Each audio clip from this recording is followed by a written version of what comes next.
मुस्लिम personal law board ने तलाकशुदा मुस्लिम महिलाओं को लेकर सुप्रीम कोर्ट के ताजा फैसले को अस्वीकार कर दिया है। बोर्ड ने कहा है कि सर्वोच्च अदालत का फैसला शरीयत में सीधा दखल है। वहीं मुस्लिम समाज में एक वर्ग सुप्रीम कोर्ट के फैसले के साथ खड़ा हुआ दिखाई दे रहा है और दूसरा इसे इस्लाम का मामला बता रहा है। इसी पर देखिए रिपोर्ट।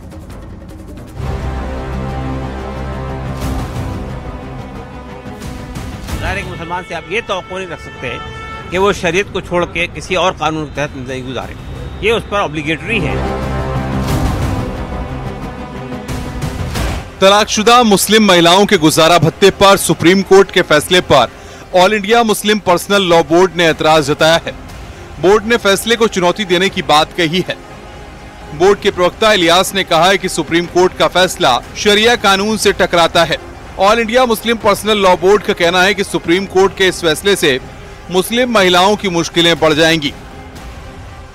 कि ये फैसला जो है सुप्रीम कोर्ट का इस्लामी कानून यानी कानून शरीयत, जो कि हिंदुस्तान में शरीयत एप्लीकेशन एक्ट के नाम से जाना जाता है, जो शरिया के कानून पर बेस्ड है, ये उससे कन्फ्लिक्ट करता है, उससे मुतसादी में। आप रिश्तों पे, शादी ब्याह के मामला पे गौर करेंगे तो आप महसूस करेंगे ये in the interest of women नहीं है, बल्कि हम महसूस करते हैं कि औरतों के लिए ये एक मुसीबत बन जाएगा फैसला।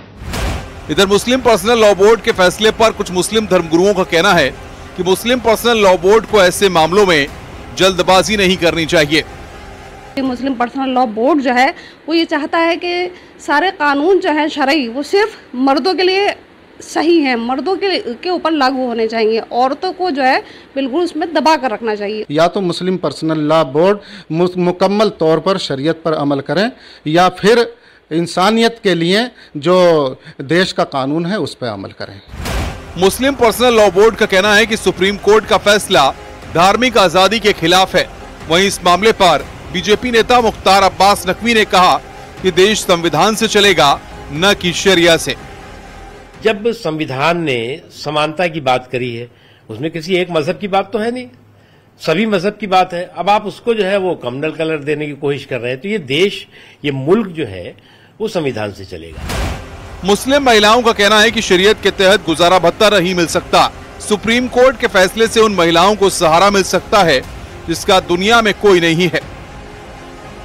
मुस्लिम महिलाओं को मुस्लिम समाज जो है शरिया को ज्यादा मानती है और वो आखिरी तक मानते रहेंगे। लेकिन हाँ, अगर सुप्रीम कोर्ट ऐसा आदेश दे रही है तो ये उन महिलाओं के लिए बेहतर हो सकता है जिनका कोई सहारा नहीं दुनिया में।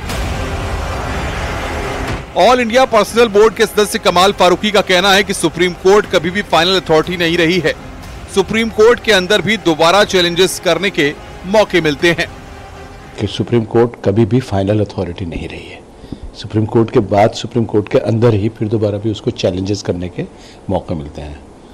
And an number of times we have seen it the supreme court को अपने ही ऑर्डर्स को बाद में निरस्त करना पड़ा है, उसको फिर दोबारा अमेंड करना पड़ा है, उसको करेक्शन करना पड़ा है। मुस्लिम सामाजिक कार्यकर्ता भी पर्सनल बोर्ड के फैसले के खिलाफ हैं। उनका मानना है कि मुस्लिम पर्सनल लॉ बोर्ड पहले खुद में रिफॉर्म लाए। मैं शुक्रगुजार हूँ सुप्रीम कोर्ट की कि इतना बड़ा फैसला दिया औरतों के हक में, लेकिन उसी के साथ साथ अफसोस होता है कि जो मुस्लिम पर्सनल लॉ बोर्ड है उसको खुद में रिफॉर्म करने की ज़रूरत है। अब वो पलटवाने की बात कह के तो पूरे समाज में मुस्लिम जो इस्लाम है उसको वो आप किसी न किसी तरह से नीचा दिखाने की कोशिश करें। तलाकशुदा मुस्लिम महिलाओं के गुजारा भत्ते को लेकर जब से सुप्रीम कोर्ट का फैसला आया है तब से मुस्लिम पर्सनल लॉ बोर्ड इसके खिलाफ है। अब इस पर सियासी घमासान भी शुरू हो गया है।